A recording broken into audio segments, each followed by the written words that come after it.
Four circus men hide a secret, one that could cost lives.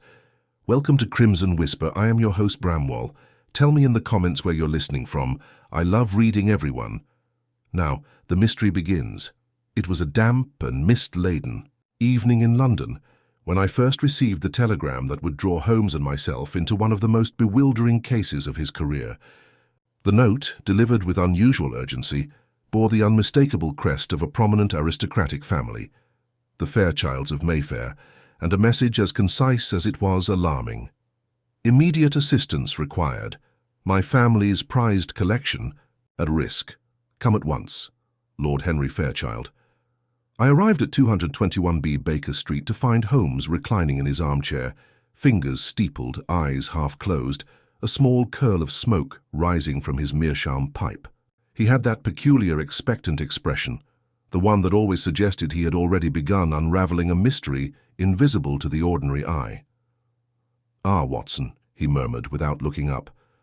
"Lord Fairchild's dilemma may appear straightforward, yet I suspect deception is at play." "Pray, did the messenger convey any details?"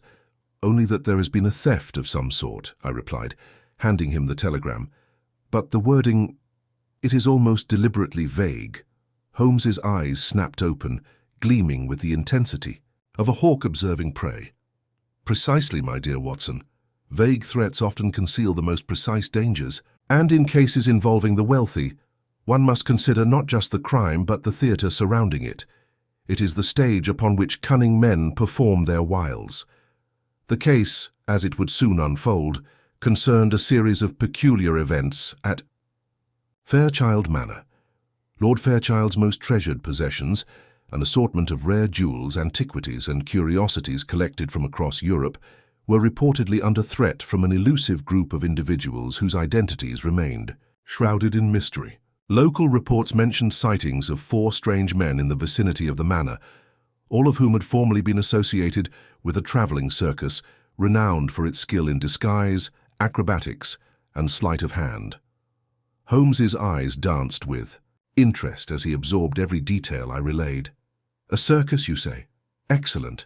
Such men possess not only dexterity, but the audacity to exploit the complacency of society. A criminal trained in deception is always more dangerous than the common thief." I noted his excitement with a mixture of admiration and concern. While most men would be daunted by the prospect of confronting four cunning ex-acrobats, Holmes thrived on such complexity. His mind was a finely tuned instrument, detecting patterns invisible to ordinary observers, while I, steadfast and loyal, followed along in both awe and occasional bewilderment. "Shall we depart immediately, Holmes?" I asked. "Indeed, Watson. London waits for no man, and the Fairchild's treasures must be protected from those whose talents are less than honest." Thus began our investigation, set against the fog-choked streets and gaslit avenues of Victorian London, where shadows harbored secrets, and the most innocuous detail might conceal a devastating revelation. Little did we know the theft or threat thereof would prove but the first movement in a symphony of deception, orchestrated by four men who understood the art of misdirection better than anyone in the city. The morning sun had yet to pierce the thick veil of fog that clung to Baker Street when Holmes and I set out for Mayfair. The streets were slick with the residue of a lingering drizzle, and the distant clip-clop of horse-drawn carriages echoed like the footsteps of some unseen observer. Holmes walked with his usual deliberate stride, his sharp eyes scanning the faces and doors we passed, as if every passer-by might conceal a clue, every window a secret. I struggled to keep pace, mindful that the fog seemed almost to bend around him, accentuating the aura of quiet authority that accompanied his every motion. Fairchild Manor rose before us, a grand edifice of Georgian symmetry and ornate stonework, its wrought-iron gates gleaming dully in the muted light. Lord Henry Fairchild, a man of imposing stature yet nervous manner, met us at the entrance, his expression taut with worry. Behind him, the extensive gardens stretched like a muted labyrinth, their hedges trimmed into immaculate shapes, yet giving no hint of the anxiety roiling within the house. "Mr. Holmes, Dr. Watson," Lord Fairchild began, his voice tinged with urgency, "I fear I have underestimated the audacity of these men. My staff speaks in hushed tones, claiming they saw figures moving along the gallery at night, yet none have been caught in the act. His hand trembled slightly as he led us through the entrance hall, the walls adorned with portraits of stern ancestors who seemed to watch the proceedings with silent judgment. The men, I am told, were part of a circus troupe that performed across Europe. Now it seems they have turned their talents to less honorable pursuits. Holmes's gaze swept over the room in a manner both clinical and swift. He paused at a marble statue of Diana, eyes narrowing, and then turned to me. "Watson, note the faint scratches at the base of the statue. Tell me, how many visitors enter the hall from the garden without brushing against the pedestal?" I peered closely as Holmes instructed, yet could see nothing particularly remarkable. "None that I would imagine, Holmes. The staff would certainly avoid it, I presume." Precisely my point, and yet the scratches are fresh, their irregularity, betraying not mere chance, but repeated use by someone with deliberate care. Holmes's fingers traced the marks, his brow furrowed slightly in concentration. "It is a small detail, Watson, yet it speaks volumes of the intruder's methods. A trained hand, accustomed to acrobatics and precise movements, would navigate such an obstacle without disturbing its surroundings, save for these minor imperfections. These men, whoever they are testing the limits, observing patterns and practicing their intrusion." Lord Fairchild's agitation deepened. "And you believe they will strike again?" Holmes inclined his head slightly, his gaze momentarily distant, as if he were seeing a stage upon which the unseen actors moved with silent grace. "I would wager, my lord, that they have already struck, but not as one might expect. Consider the nature of their previous employment. Circus performers are masters of misdirection, of drawing the eye to one spectacle while executing another, in complete secrecy. Their first act may well have been subtle, imperceptible to any but the most observant. We were led into the gallery, a long corridor lined with paintings, tapestries, and cabinets of curiosities. Holmes moved methodically from display to display, his eyes catching details that my own would have dismissed entirely. A faint smudge on a brass frame, an almost imperceptible indentation in the carpet where a foot had pressed too hard, the slight imbalance of a porcelain figurine. "The room speaks, Watson," he murmured. "If one listens carefully, the walls tell their story." My notes grew rapidly, though I struggled to connect each fragment into a coherent picture. The staff, anxious yet deferential, provided little help. Their observations were colored by fear and superstition. Holmes, however, listened intently, interjecting occasionally with probing questions that revealed more than he let on. "Tell me, Miss Cray," he asked a young housemaid, "did you notice any unusual visitors or sounds in the last week?" She shook her head, eyes wide. "Only the odd noises of the house settling, sir, and perhaps shadows moving where they ought not to be." Holmes's lips curled into a faint smile, almost imperceptible. "Shadows, indeed. Shadows are often more revealing than words. Note how she hesitates. There is truth in her fear, but also something she does not fully grasp. The intruders wish to be unseen, yet their presence leaves a trace, however slight." We spent the better part of the morning examining the manor, Holmes methodically cataloguing each irregularity, each minor disturbance, while I recorded his observations and offered my own, often naive, insights.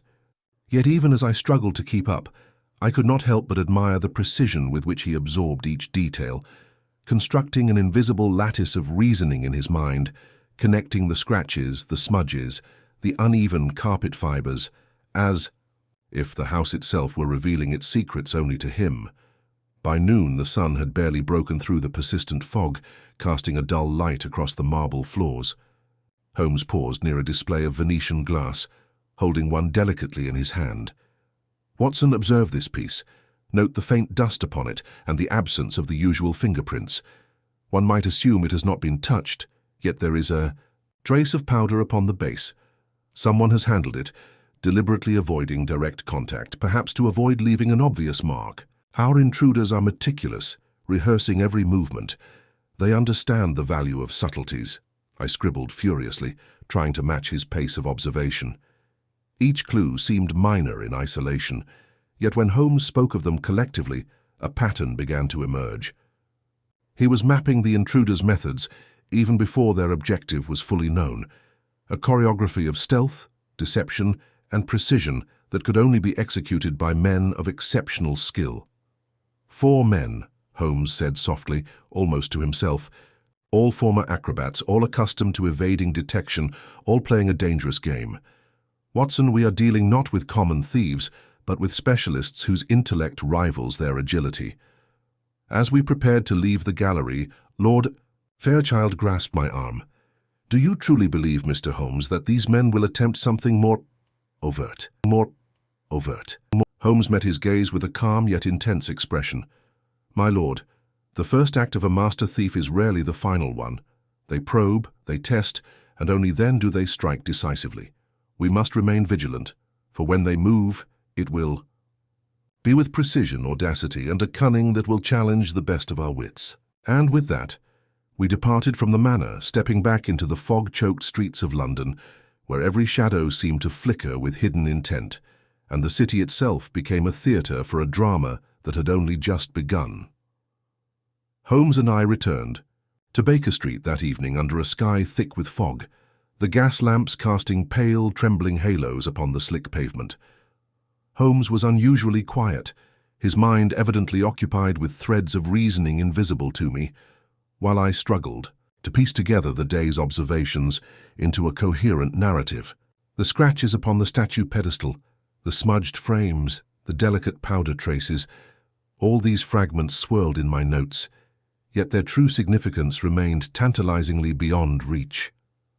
Once inside our rooms, Holmes motioned me to sit, a rare signal that discussion would follow. He drew a small leather-bound notebook from his coat and began jotting down observations in his precise, flowing hand.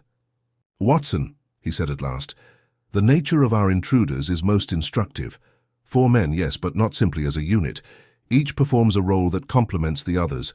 Acrobatics, subterfuge, distraction, and intelligence gathering. These are not random talents but elements of a carefully honed skill set. And if my hypothesis holds, they are not acting solely for immediate gain. I frowned. You suggest, then, this is more than a mere burglary? Holmes's eyes gleamed. Indeed, Watson. Theft, while present, may be but a part of a larger design. Observe how the initial disturbances were subtle, almost theatrical. They test the household's response, measuring vigilance and protocol. The ultimate objective, I suspect, is something more audacious than simple possession of jewels. I reflected on his words, attempting to anticipate the direction of his thoughts. And yet they have left no concrete trace of entry beyond the minor marks we observed. How would they execute such a daring plan without detection? Holmes leaned back, steepling his fingers. Ah, therein lies the challenge, and the beauty of this case. Consider the human tendency to observe what is expected rather than what is true. Shadows, Watson, misdirection, and rehearsed movement. They rely upon the predictability of those around them, the very complacency of the wealthy. In essence, they use the mind of the observer against itself. I shivered slightly, both in admiration and apprehension. Holmes's conclusions were always precise, yet they often revealed a labyrinthine complexity far beyond ordinary comprehension. I dared not question him further, knowing that his reasoning would soon clarify the patterns I could not yet perceive.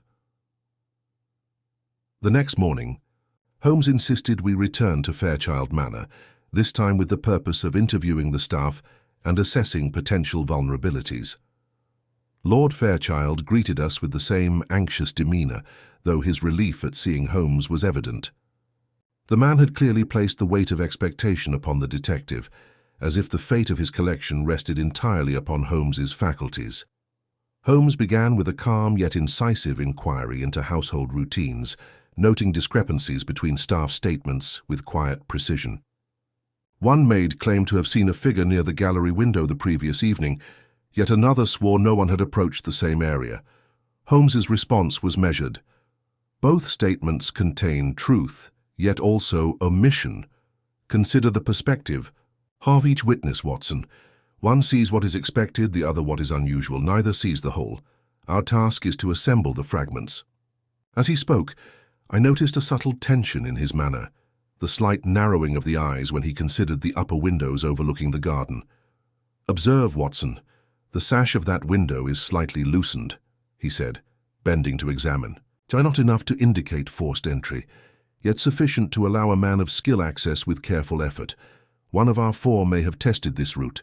The height and angle suggest an acrobat's ease. Lord Fairchild, now noticeably concerned, murmured, "You think one of them has been inside already?" Holmes's gaze remained fixed on the window. "Not merely inside, my lord, but rehearsing the sequence of movement, gauging timing, observing routines. They learn and then they strike." We moved on to the gallery, where Holmes's inspection became even more meticulous. He crouched to inspect the base of a display cabinet, running his gloved fingers along the polished surface. "Notice the pattern of dust, Watson. See how it is disturbed near the back corner. A man passed here repeatedly, careful to avoid detection, yet leaving subtle evidence. Our intruders are meticulous, yes, but not infallible. Every act leaves a mark if one knows where to look." I recorded his observations, feeling both overwhelmed and exhilarated. Each small clue, when framed by Holmes's mind, assumed a significance I could scarcely appreciate. After several hours, Holmes summoned the staff to the drawing room, asking pointed questions regarding visitors, deliveries, and unusual noises. Each answer was scrutinized, inconsistencies noted. A delivery boy claimed to have left a package in the vestibule, yet no record of the delivery was found. Another staff member mentioned a strange figure near the stables, yet none recalled a description sufficient for identification. Holmes listened without interruption, his expression one of serene intensity, absorbing each word as though filing it into an intricate mental ledger. Finally, he spoke, his voice calm but charged with certainty. "Watson, note how each fragment of testimony is true yet incomplete. The intruders rely on our assumptions, on the belief that no one will observe the ordinary with extraordinary attention. This is a case not of what has been stolen, but of what is being studied, measured, and understood. They will strike when all variables are favorable." Lord Fairchild, pale and anxious, asked, "And what should we do in the meantime?" Holmes's gaze swept the room, sharp and discerning. "Patience, observation, and vigilance. Every detail matters. Watch the comings and goings of all within and near the manor. Shadows that move too deliberately, footsteps that are calculated rather than casual. These are the footprints of a trained hand.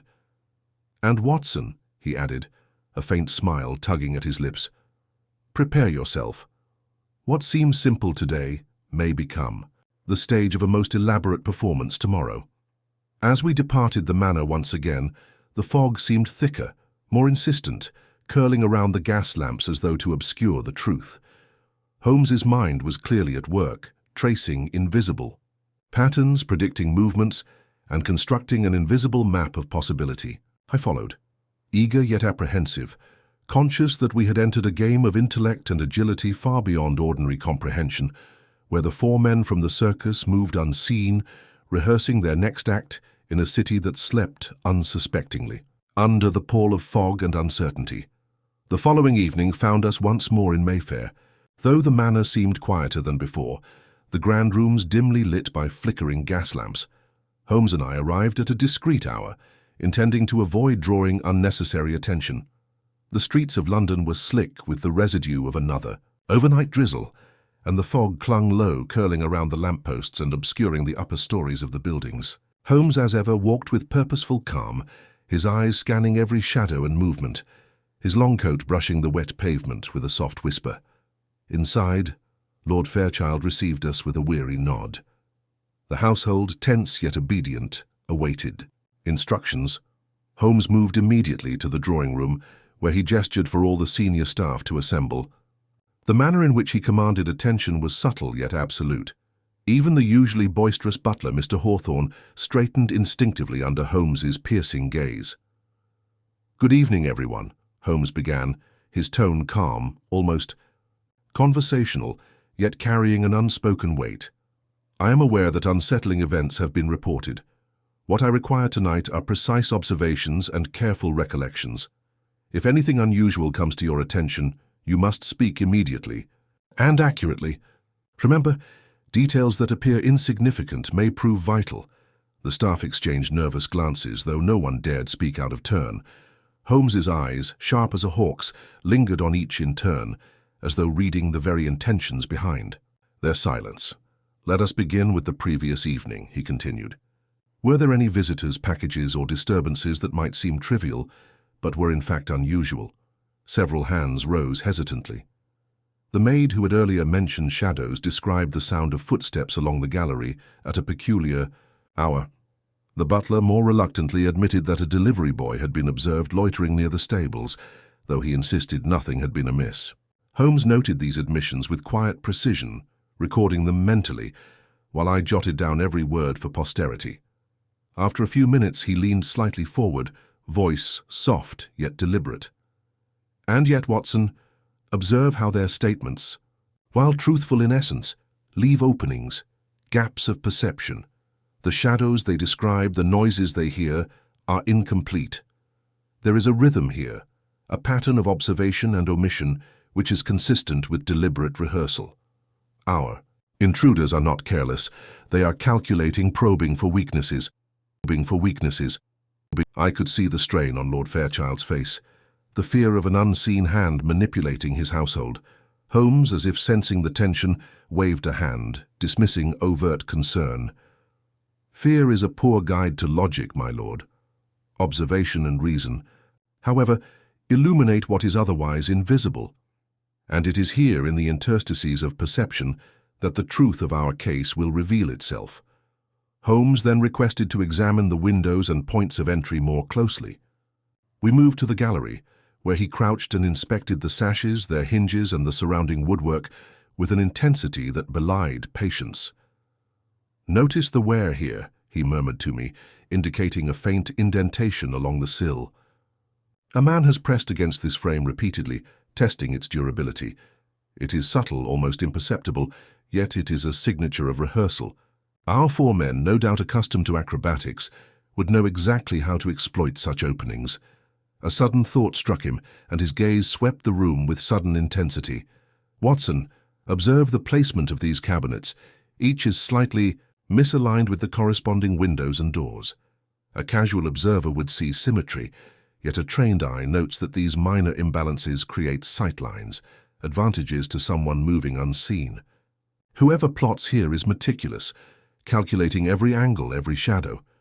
Lord Fairchild, now visibly anxious, interjected, "Do you think, Mr. Holmes, that they intend to strike tonight?"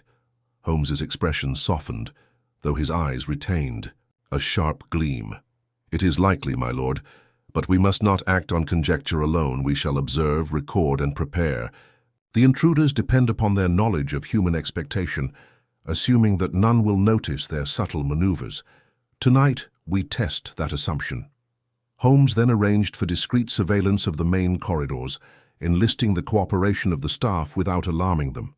I observed as he positioned himself in a shadowed alcove, pipe in hand, eyes tracing every movement with near absurd attentiveness. The night, as it descended, was alive with expectation. The fog outside thickened, muffling sounds and turning, even the ordinary creak of a floorboard, into a potential signal of intrusion. Hours passed in careful observation. A carriage arrived unannounced, but left as quietly as it had come, the driver unknown to the household.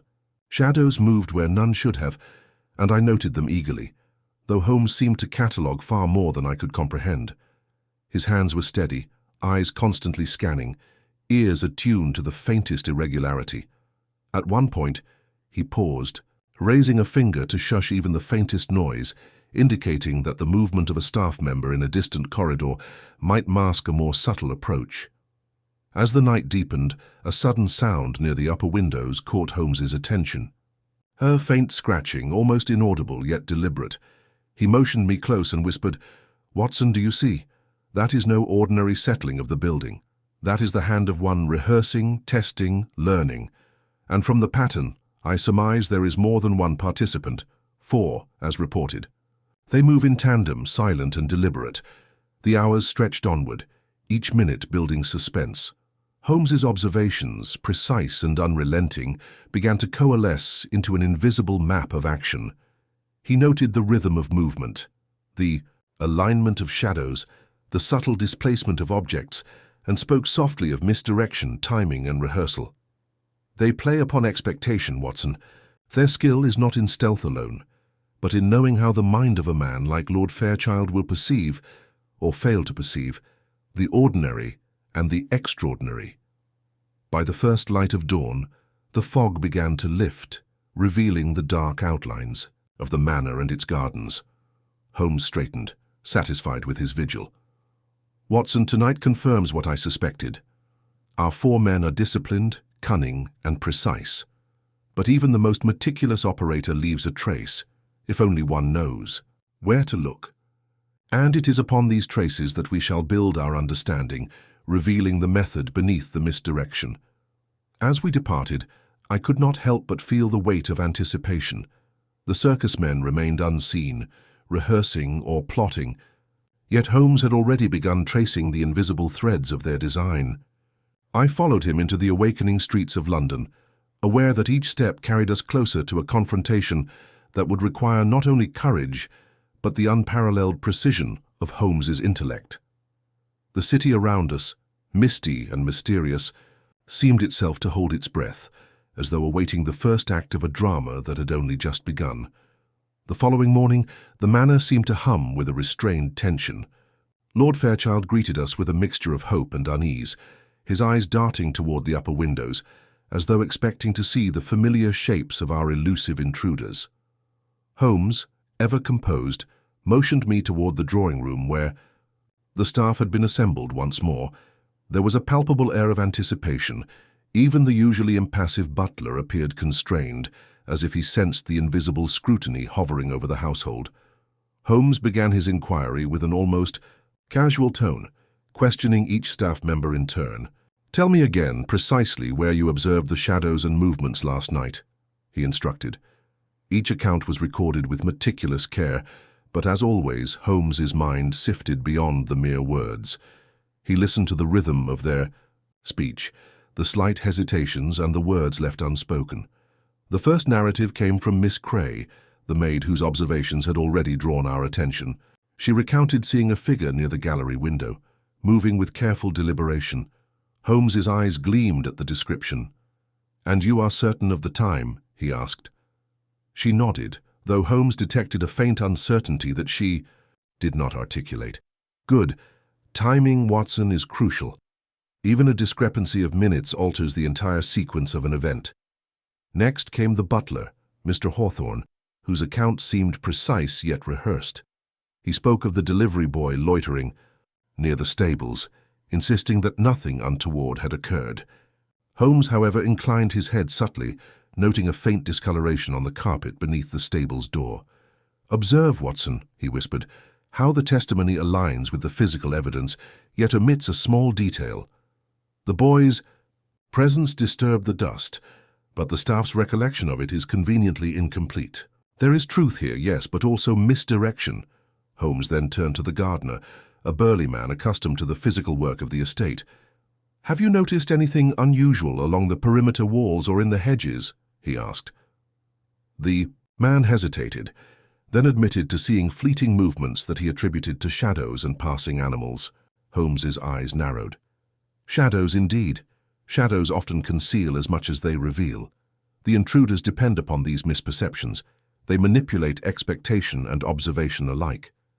It was during these interviews that Holmes's mind seemed to take flight, weaving an invisible network from the smallest inconsistencies. He paused frequently, tapping his fingers against his lips, his gaze distant yet penetrating. "Watson," he murmured, "note how each account, though accurate in substance, lacks precision in crucial aspects. Timing, placement, and repetition, these men are testing the household's vigilance, and they are learning." As we concluded the interviews, Holmes led me back to the gallery for another inspection. The sunlight slanted through the high windows, glinting off the Venetian glass and casting fragmented reflections across the polished floor. Holmes crouched once more, inspecting the base of a display cabinet. "See here, Watson," he said, pointing to a faint abrasion along the leg. "It is subtle, almost imperceptible, yet repeated. A hand or foot has made contact multiple times. Our 4 men are rehearsing their approach, refining their methods to minimize detection. I could only marvel at the precision of his deductions, recognizing in each minor imperfection a story of deliberate calculation. Holmes continued, examining the cabinet doors, the locks, and the arrangement of the artifacts. The choice of route is telling. An acrobat seeks the path of least resistance, yet maximizes opportunity for observation. By mapping the furniture and the sightlines, they gain intelligence on the household's responses. This is no haphazard exploration. It is methodical preparation. Lord Fairchild, increasingly anxious, interjected, "Do you believe these men could enter without our knowledge, Mr. Holmes?" Holmes did not immediately answer.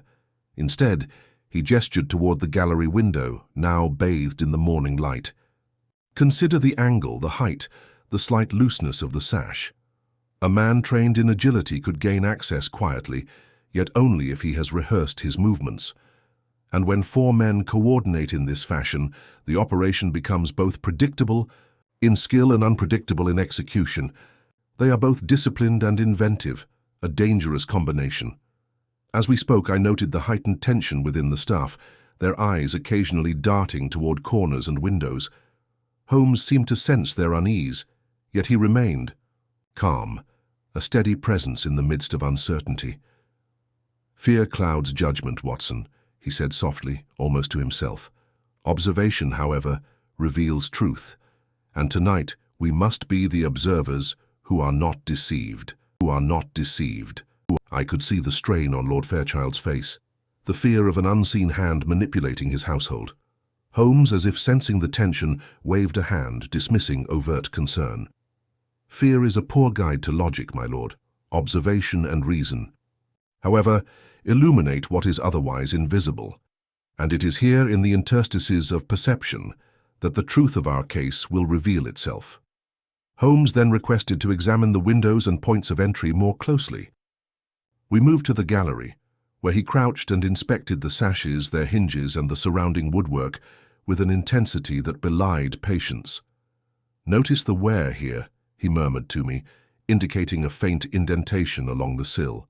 "A man has pressed against this frame repeatedly, testing its durability. It is subtle, almost imperceptible, yet it is a signature of rehearsal.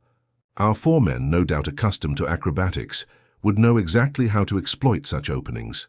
A sudden thought struck him, and his gaze swept the room with sudden intensity. "Watson, observe the placement of these cabinets. Each is slightly misaligned with the corresponding windows and doors. A casual observer would see symmetry, yet a trained eye notes that these minor imbalances create sightlines, advantages to someone moving unseen. Whoever plots here is meticulous, calculating every angle, every shadow." Lord Fairchild, now visibly anxious, interjected, "Do you think, Mr. Holmes, that they intend to strike tonight?" Holmes's expression softened, though his eyes retained a sharp gleam. "It is likely, my lord, but we must not act on conjecture alone. We shall observe, record, and prepare. The intruders depend upon their knowledge of human expectation, assuming that none will notice their subtle maneuvers. Tonight, we test that assumption." Holmes then arranged for discreet surveillance of the main corridors, enlisting the cooperation of the staff without alarming them. I observed as he positioned himself in a shadowed alcove, pipe in hand, eyes tracing every movement with near absurd attentiveness. The night, as it descended, was alive with expectation. The fog outside thickened, muffling sounds and turning, even the ordinary creak of a floorboard, into a potential signal of intrusion. Hours passed in careful observation. A carriage arrived unannounced, but left as quietly as it had come, the driver unknown to the household. Shadows moved where none should have, and I noted them eagerly, though Holmes seemed to catalogue far more than I could comprehend.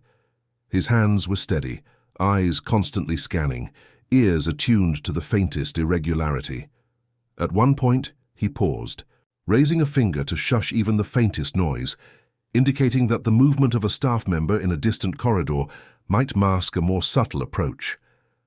As the night deepened, a sudden sound near the upper windows caught Holmes's attention.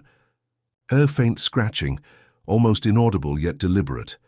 He motioned me close and whispered, "Watson, do you see? That is no ordinary settling of the building. That is the hand of one rehearsing, testing, learning. And from the pattern, I surmise there is more than one participant. 4, as reported. They move in tandem, silent and deliberate.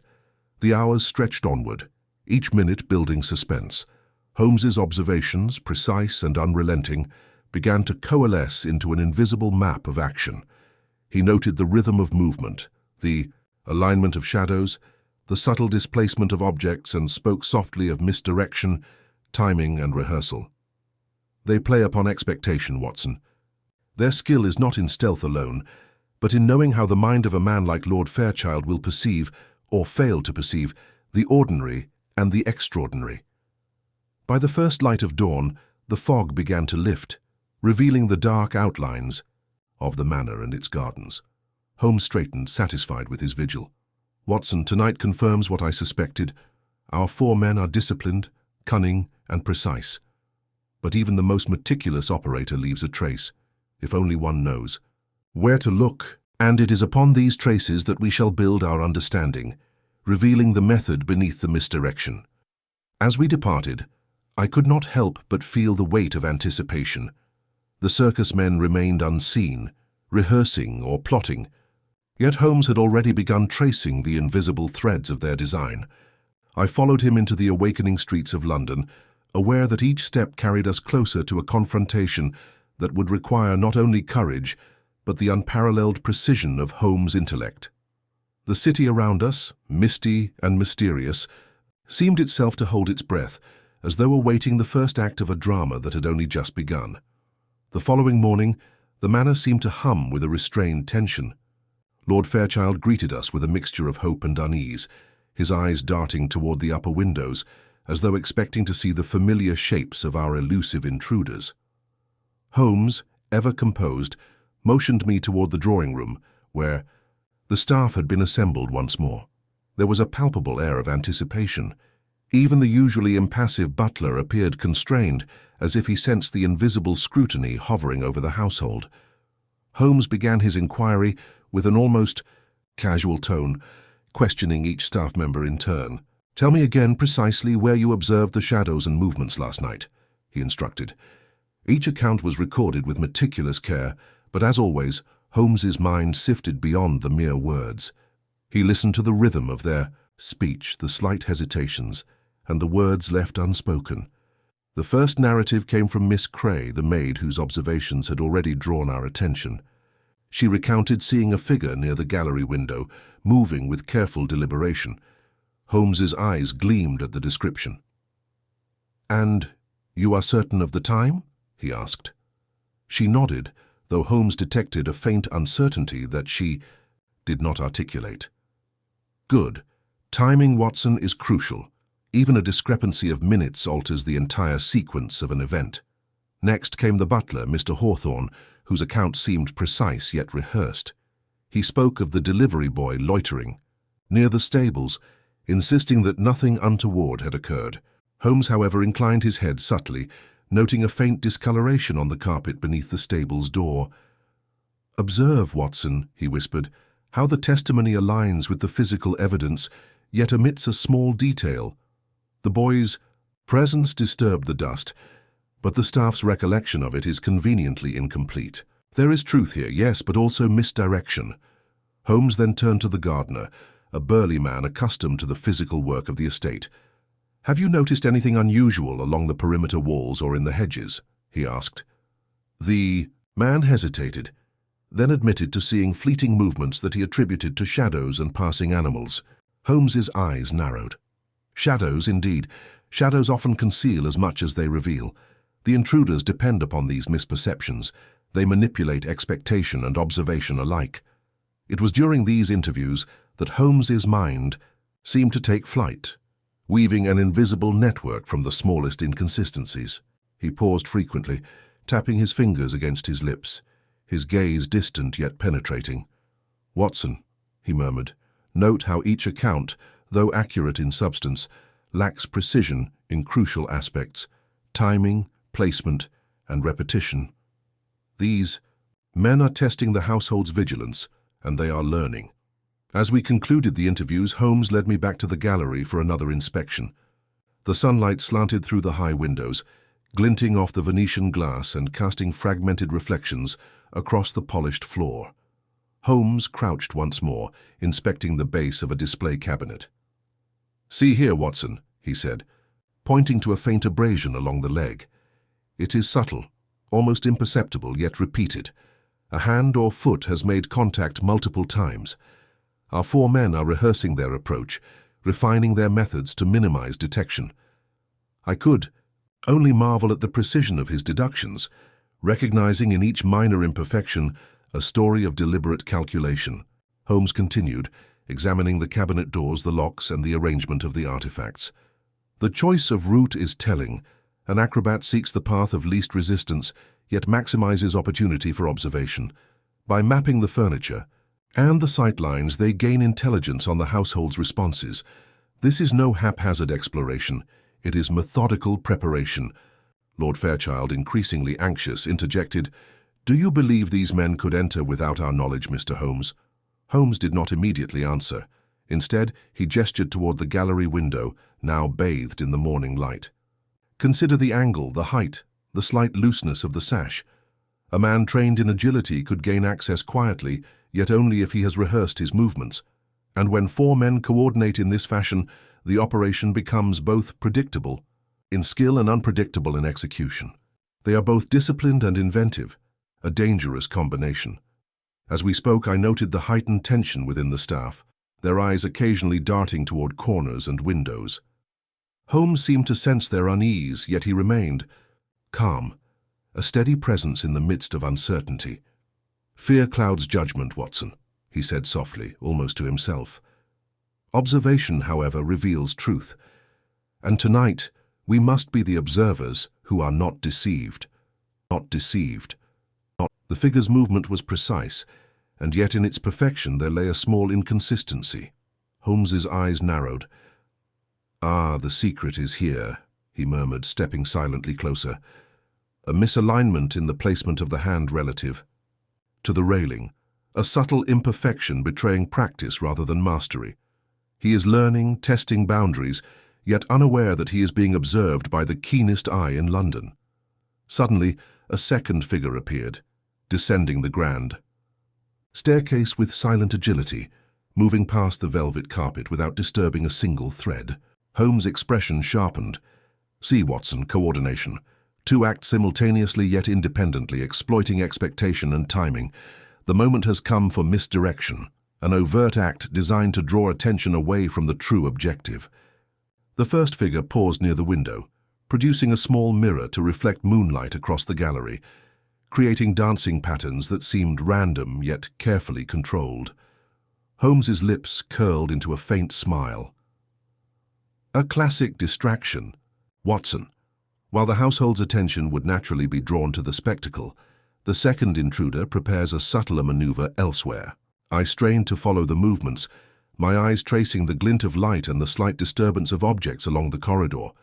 Holmes, however, seemed to see everything in layers, reconstructing the choreography with effortless clarity. They operate not as amateurs, but as a single organism with 4 specialized limbs, each performing its function to perfection, yet exposing the minimal flaw that reveals their method. It is that flaw we must detect. As the mirrored reflection shifted across the gallery walls, Holmes made a sudden movement, signaling me to approach a cabinet at the far end of the hall. "Note the powder residue, Watson," he instructed, quietly.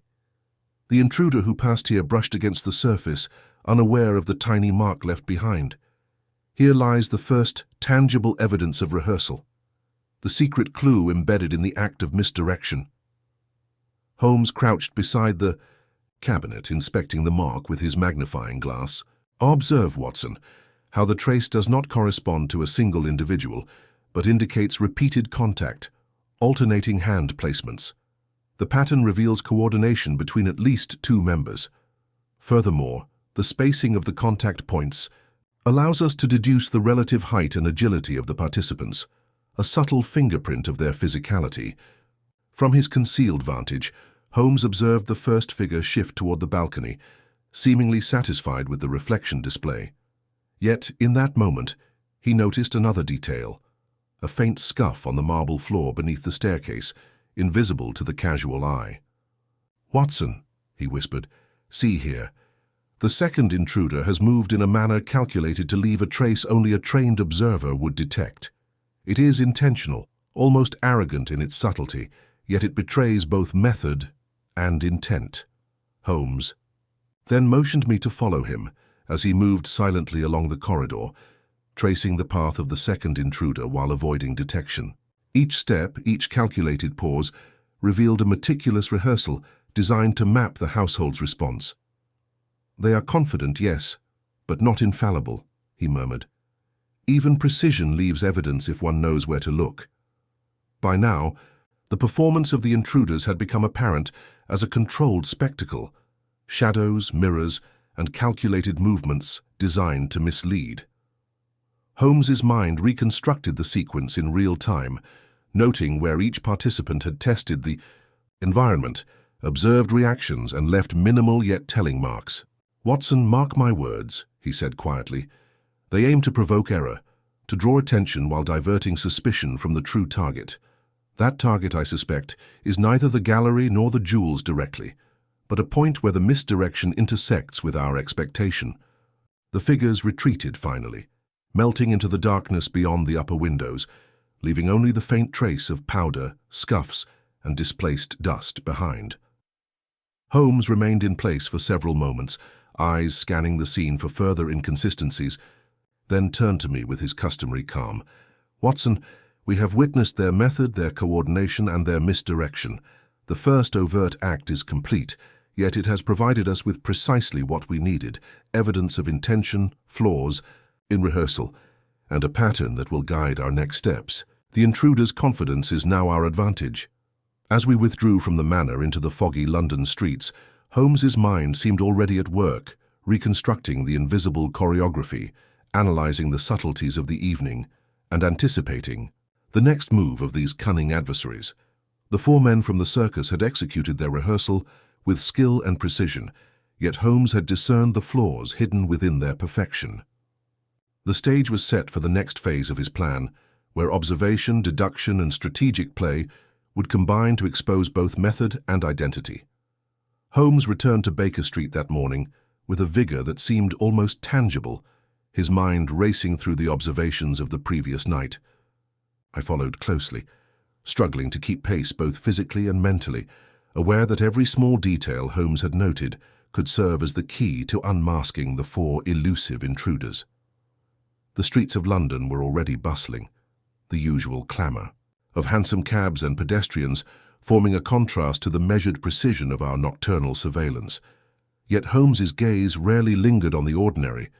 His attention remained attuned to patterns, angles, and sequences, invisible to all but the most observant mind. Once inside our rooms, Holmes immediately began planning the next stage. He spread maps, sketches of the manor, and my own notes across the table. "Watson," he said, tapping a finger along the gallery floor plan, "our four friends have exhibited remarkable skill, yet even the most practiced choreography is susceptible to disruption. They have left behind subtle markers, traces of rehearsal, flawed timing, and predictable misdirection. It is upon these that we shall construct our countermeasure." I peered at the sketches, noting the faint marks Holmes had made indicating scuffs, dust displacement, and misaligned objects. "And you believe we can force them into exposure using these?" I asked, still trying to grasp the full implications. Holmes nodded, his eyes gleaming. "Precisely. They depend upon confidence and repetition. We shall manipulate expectation, Watson, and they will respond predictably. Their own rehearsal will betray them." That evening, we returned to Fairchild Manor with a discreet plan in place. Holmes instructed the staff to proceed with their usual routines, yet with small deliberate adjustments. Objects were shifted subtly, minor irregularities were introduced along common paths, and shadows were artificially manipulated using strategically placed lamps. Each alteration was minimal enough to escape suspicion, yet sufficient to entice the intruders into action. Holmes stationed himself in the gallery once more, adopting a low position behind a curtain where he could observe without being seen. I was placed at a vantage point near the stairwell, instructed to note any movement or anomaly while remaining inconspicuous. The manor, wrapped in fog and anticipation, seemed to hold its breath, awaiting the first stirrings of the intruder's response. Hours passed in tense silence. Then, almost imperceptibly, a shadow flickered along the upper balcony. Holmes's eyes brightened. "They have taken the bait, Watson. Observe how the first responds to the minor alteration of the vase placement. It is subtle, yet it influences movement, timing, and confidence. Even the most practiced individual adjusts instinctively." A second figure appeared from the staircase, moving with controlled precision toward the newly adjusted furniture arrangement. Holmes leaned slightly forward, speaking under his breath. "See how the coordination begins to falter? The first intruder misjudges the distance, while the second adjusts accordingly. Our manipulations are subtle but effective. We are introducing variables into their rehearsed sequence." The shadow of a third participant emerged, advancing along the corridor while glancing repeatedly toward the gallery. Holmes' expression remained calm, yet I detected a sharp intensity in his eyes. "They anticipate observation, Watson, yet they cannot foresee a manipulation designed to exploit habitual patterns. We are not reacting to chaos, we are creating it strategically." A soft glint on the floor drew my attention, and I realized that Holmes had anticipated the placement of each intruder relative to our positions. He whispered, "Dust displacement, powder residues, minor scratches. They will respond predictably, leaving further markers. Each marker is a thread we can follow to the origin of the operation." As the first figure approached a misaligned cabinet, Holmes signaled me to remain still. The intruder's hand brushed against the slight obstruction we had placed, halting. Movement for a fraction of a second, enough to reveal tension and habit in posture, the unspoken tell of repeated rehearsal. "Watson, note the unconscious repetition of gestures. Each trained motion, repeated countless times in rehearsal, leaves subtle inconsistencies under unanticipated conditions. That is how we shall capture them." The fourth intruder, who had until now remained hidden near the upper windows, descended silently into the corridor, coordinating with the others. Holmes observed the sequence with near mathematical precision, tracking each step, pause, and adjustment. "The interplay of four bodies in motion, Watson, is almost a form of dance. Yet this dance is not impervious to disturbance. Our introduced variables are causing minor but critical deviations in rhythm, enough to reveal the participants' identities without alerting them to observation." Suddenly, the first figure froze mid-step, his eyes drawn to the slight displacement of a chair and the unexpected light reflecting off a strategically placed mirror. Holmes's lips curved into a faint smile. "There, Watson. Reaction to misdirection. Observe posture, hesitation, and gaze. Each reaction is a footprint of cognition, a signal of thought and intention. They do not know we are observing, yet they betray themselves through instinct." Holmes remained hidden while I noted every subtle gesture, the spacing of steps, and the alignment of movement. Slowly, patterns emerged, each intruder's height, build, and agility becoming apparent through repeated observation of errors induced by our manipulations. "Watson," he whispered, "this is the essence of strategic play. Allow the adversary to expose himself through his own rehearsed actions. By carefully introducing anomalies, we compel the intruders to reveal both their identity and method."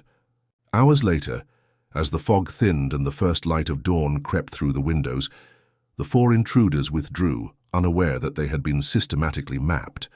Holmes stood, satisfied, his expression calm, yet triumphant. "Watson, tonight we have done more than observe. We have orchestrated a scenario that exposes both methodology and participant without risking confrontation. The next step will be the unmasking, using the evidence and patterns we have collected. Our adversaries believe themselves in control, yet in their precision, they have left the breadcrumbs of their own undoing." As we departed, Holmes's mind already seemed to be racing ahead, reconstructing the invisible web of coordination, misdirection, and subtle errors. The four men from the circus had performed their rehearsal flawlessly, or so they believed, but Holmes's strategic intervention had begun to dismantle the facade, laying the groundwork for the inevitable reveal. The game, he implied with a glance, was far from over, yet victory was now within grasp, guided by reason, patience, and the meticulous exploitation of predictable perfection. The following afternoon, the drawing room of Fairchild Manor was filled with a tense yet expectant stillness. Holmes had requested that Lord Fairchild, the staff, and I assemble there, though no mention of the intruder's true exposure had been made. Holmes himself stood near the fireplace, pipe in hand, eyes sharp, scanning each face as if assessing their comprehension of a puzzle only he fully understood. I took my place beside him, equally aware that this moment would be decisive, yet powerless to anticipate precisely how the reveal would unfold. Holmes began with an unassuming tone, almost conversational, yet each word was carefully weighted. "It has become evident that our 4 men from the circus are no mere opportunists," he said, glancing at Lord Fairchild, whose hands tightened nervously on the arms of his chair. "They operate with skill, coordination, and a remarkable degree of planning. Yet, as with all deliberate schemes, there exists a flaw, however subtle, a pattern within the pattern that betrays intention." He gestured toward the gallery, and with a swift, practiced motion, revealed a series of minute marks, scratches, and powder traces along the furniture and floors. "Observe, if you will, the evidence of rehearsal," he continued. "Dust displacement here, abrasion on the cabinet there, details that would appear inconsequential to any but a trained eye. Each mark corresponds to deliberate movement, reflecting coordination between multiple participants. Their method is precise, yet perfection is elusive." I could see the realization dawning on Lord Fairchild's face. "And you were able to follow their movements?" he asked, his voice trembling slightly. Holmes inclined his head. "Indeed. We observed their choreography, noted their reactions to minor manipulations, and recorded the subtle inconsistencies introduced by unexpected variables. In doing so, we mapped their positions, their physical characteristics, and even their likely identities." At this, a murmur ran through the assembled staff, though none dared interrupt. Holmes allowed a brief pause, then proceeded. "The first intruder is, as we predicted, the smallest in stature, agile beyond measure, and consistently the one to test balance and light. The second, taller and broader, handles the heavier movements and assessments of structural integrity. The third is deliberate and cautious, observing reactions and relaying signals. The fourth, unseen until the final stage, coordinates timing, ensuring the flow of their operation proceeds seamlessly. Their success depends upon interdependence, yet it is that very interdependence that allows us to pinpoint each actor." He drew a small diagram on a sheet of paper, marking the relative positions and sequences of movements across the gallery. "These lines, these arcs, are not random. They reveal intent, strategy, and rehearsal. By introducing subtle perturbations, slight misalignment of objects, minor shadows, controlled reflections, we compelled responses that betrayed instinct and training alike. Each reaction confirms identity and intent." Lord Fairchild leaned forward, eyes wide. "So they have been manipulating us, testing our household." Holmes smiled faintly. "Precisely. Their rehearsal was designed to reveal weakness, to test vigilance, and to prepare for execution. And yet, in executing with perfection, they exposed themselves. A classic principle. Skill and repetition carry with them the seeds of detection when the observer is acute and attentive." Turning slightly, Holmes addressed the staff. "You all have been instruments of observation without knowing it. Your routine actions, your attentiveness, and your awareness of subtle differences were exploited.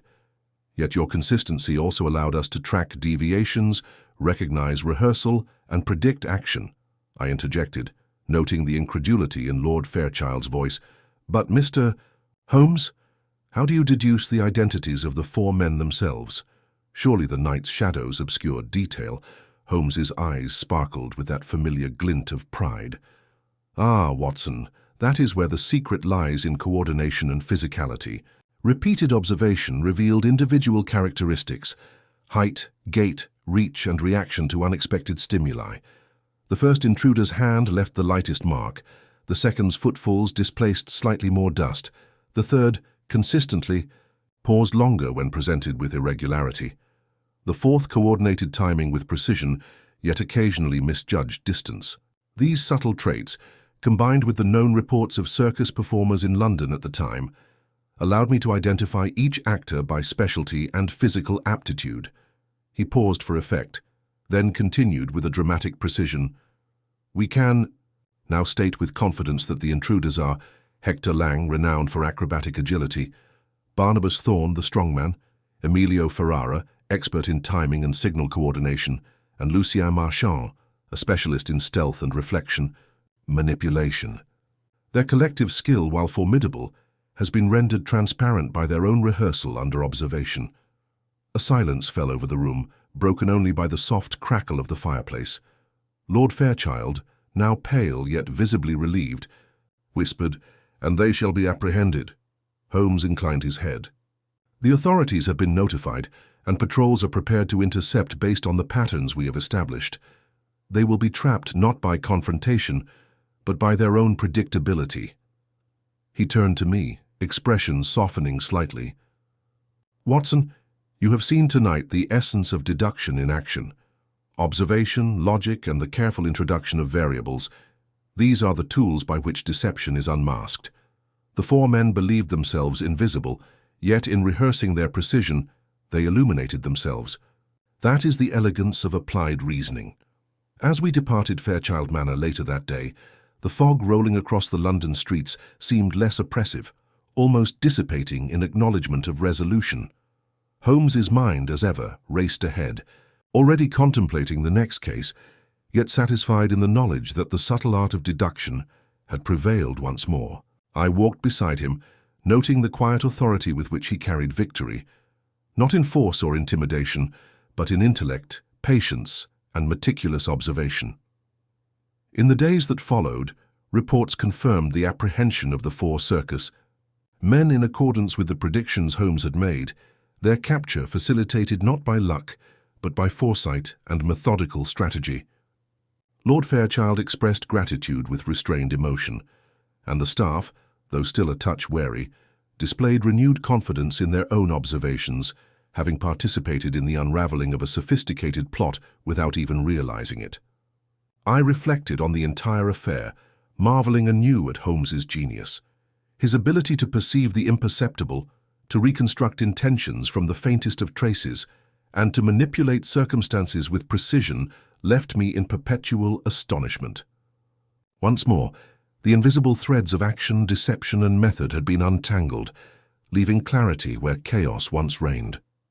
The morning after the capture of the circus men, Baker Street carried its usual air of quiet routine, yet the events of the past week lingered like a persistent shadow over 221B. Holmes sat in his favorite chair, pipe in hand, eyes fixed on the swirling smoke, as though he were tracing invisible lines of thought that extended far beyond the walls of our sitting room. I took my usual place opposite him, notebook in hand, eager to record the final reflections and the aftermath of our recent case. Holmes spoke first, his voice calm yet carrying an unmistakable note of satisfaction. "Watson, we have concluded an exercise in applied deduction that demonstrates the elegance of observation, inference, and patient strategy. The four men from the circus believed themselves unseen, yet they revealed everything by adhering to their rehearsed perfection.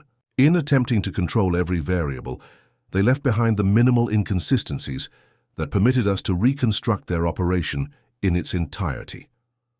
I nodded, still marveling at the precision with which he had dismantled the intruder's plan. "It was extraordinary, Holmes. Their coordination seemed flawless, yet you were able to anticipate every movement, every pause, every misstep." Holmes inclined his head slightly, a faint smile touching his lips. "Predictable skill, Watson, is no match for careful analysis. Observation does not merely record. It reconstructs, anticipates, and interprets. Each mark left upon the gallery floor, each imperceptible disturbance of dust, each misalignment of furniture, was a message, if one possessed the acumen to read it."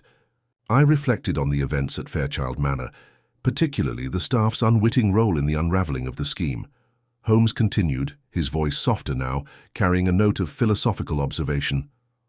The greatest power lies not in brute force or intimidation, but in attention to detail, the patient study of behavior, and the application of logic to apparent chaos. Lord Fairchild's household, though unaware, provided the environment necessary for our deductions to succeed. Their routine, their habits, even their errors, were all instruments in revealing the intruder's design. A silence fell between, fast punctuated only by the soft tapping of Holmes's fingers against the armrest.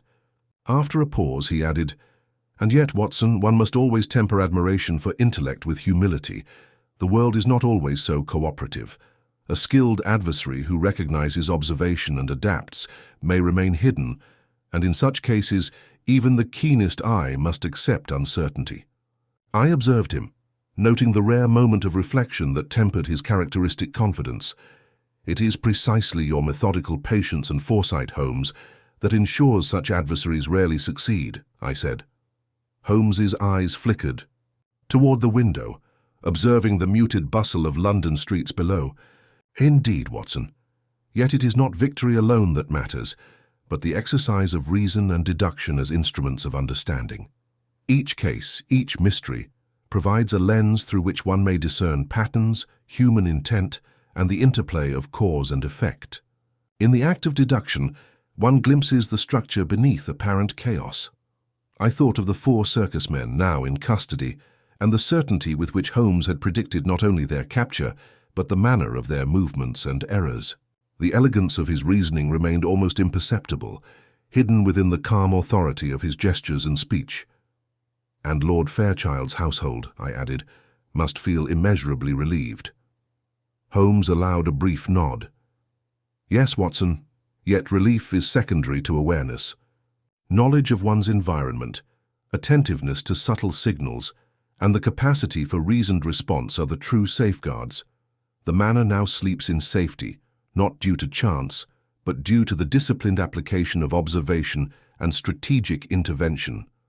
He leaned back in his chair, pipe smoke curling in lazy spirals around his head. "And so the matter concludes. The 4 men believed themselves clever, yet their own rehearsal and reliance upon coordinated skill provided the map to their exposure. They are confined not by force alone, but by the predictable patterns of human behavior, which, when studied, yield clarity." I reflected upon the profound nature of his conclusion. "It seems, Holmes, that no deception can withstand methodical observation, provided one possesses the acuity to detect the hidden consistencies amidst apparent chaos." Holmes allowed a faint smile. "Precisely, Watson. And now, having untangled the threads of this case, we may turn our attention to the next mystery.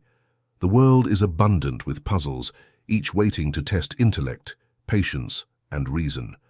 One case closes, another inevitably arises, and with it the opportunity to observe, deduce, and occasionally prevail."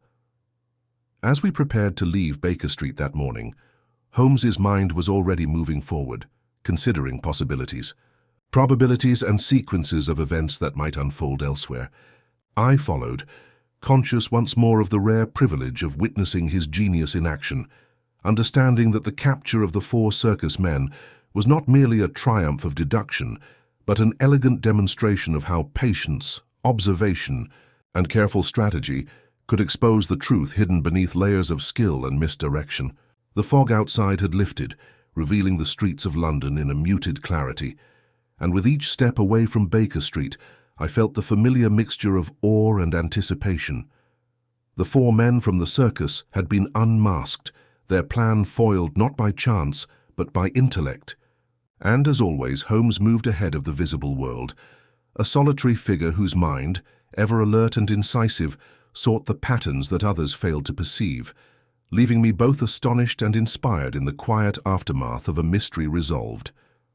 Thus concluded another chapter in the chronicles of Sherlock Holmes, a tale of cunning, observation, and deduction, a case in which precision and intelligence prevailed over audacity and rehearsal, leaving the shadows of London slightly less mysterious and the mind of one detective infinitely more discerning. The late afternoon sun filtered through the tall windows of Baker Street, casting elongated shadows across the familiar room. Holmes reclined in his chair, pipe in hand, his expression deceptively relaxed. though his eyes gleamed with the quiet triumph of a case fully unraveled. I sat opposite him, my notebook closed, reflecting on the chain of events that had brought the four circus men from rehearsal to apprehension. The puzzle, once complex and fraught with misdirection, had finally been reduced to its elegant, logical essence. Holmes' voice broke the comfortable silence. "Watson, the intricacy of this case lay not in a single act, but in the orchestration of four independent minds acting in apparent unison. Their brilliance was undeniable, yet their confidence, their reliance upon habitual precision, and their expectation of invisibility all became the instruments of their exposure." I nodded, recalling each shadow, each minute disturbance, each subtle trace that Holmes had painstakingly observed. "And it was your patient manipulation of variables, Holmes, that forced them into revealing themselves." "Indeed," he replied, exhaling a thin spiral of smoke. "By adjusting the environment, misaligned objects, controlled reflections, and carefully introduced irregularities, we compelled predictable responses. Every action they took under observation contained information, an unconscious signature of intent, a footprint of rehearsed skill. The secret lay in the subtle deviation from perfection. That is always the weakness of the seemingly flawless." Holmes rose and walked toward the window, gazing down at the bustling streets below. The first intruder, Hector Lang, revealed himself through agility and hand placement. Barnabas Thorne's strength left identifiable impressions. Emilio Ferrara's coordination betrayed timing, and Lucien Marchand's stealth, while remarkable, faltered under manipulated stimuli. Each revealed his role in the choreography, and in doing so, laid bare the collective design. I marveled at the meticulous reasoning, the chain of deduction that had unfolded almost invisibly. So the rehearsal itself was their undoing. Holmes turned sharply, eyes alight with the characteristic intensity that always preceded a moral of insight. "Precisely, Watson. The case demonstrates that even the most skilled adversaries are not infallible. Observation, reason, and strategic patience are the equalizers. One does not triumph through force alone, but through understanding of motive, method, and environment. The invisible becomes visible to the attentive mind." He walked back to his chair and sank into it, pipe resting lightly between his fingers. "And so, the four men are confined, not merely by the law, but by the predictability embedded in their own expertise. Justice, in this instance, is a product of intellect rather than chance, a reminder that meticulous attention and methodical reasoning can triumph over audacity and cunning." I leaned back, absorbing the quiet majesty of his reflection. "It is always astonishing, Holmes, how the smallest detail, a displaced dust particle, a faint scratch, a paused gesture, can illuminate the entire picture." How to? Holmes allowed a faint smile, one that carried both satisfaction and humility. "The world presents countless puzzles, Watson, and each requires observation, patience, and discernment. Today, the circus men. Tomorrow, another enigma waiting, in shadow. Our work is unending, yet in the unraveling, in the moment where clarity emerges from complexity, one glimpses the elegance of truth." I felt, as always, both awe and relief. The case of the four men from the circus had concluded, the threads of deception untangled, and London streets rendered a little safer, not through confrontation but through intellect. Holmes had once again demonstrated that even amidst precision, rehearsal, and cunning, the attentive mind could discern the hidden patterns and restore order from the seemingly chaotic. He rose finally, straightening his coat and adjusting his scarf. "Let us prepare for the next inquiry, Watson. London is a city brimming with intrigue, and the subtle interplay of human behavior is never fully exhausted. For now we reflect, we record, and we remain ever vigilant, ready to apply reason where deception seeks to flourish." As we stepped into the crisp air of the street, the fog lifting gently under the setting sun, I realized that the genius of Sherlock Holmes lay not only in his ability to detect the imperceptible, but in his mastery of timing, strategy, and insight, qualities that had turned four shadowy figures into a case resolved, a lesson learned, and yet another testament to the power of deduction. Thus concluded the affair of the four men from the circus, a case of skill, audacity, and rehearsal undone by the subtle hand of intellect, leaving the mind of Sherlock Holmes unchallenged, only in name, but ever alert to the mysteries that lay ahead.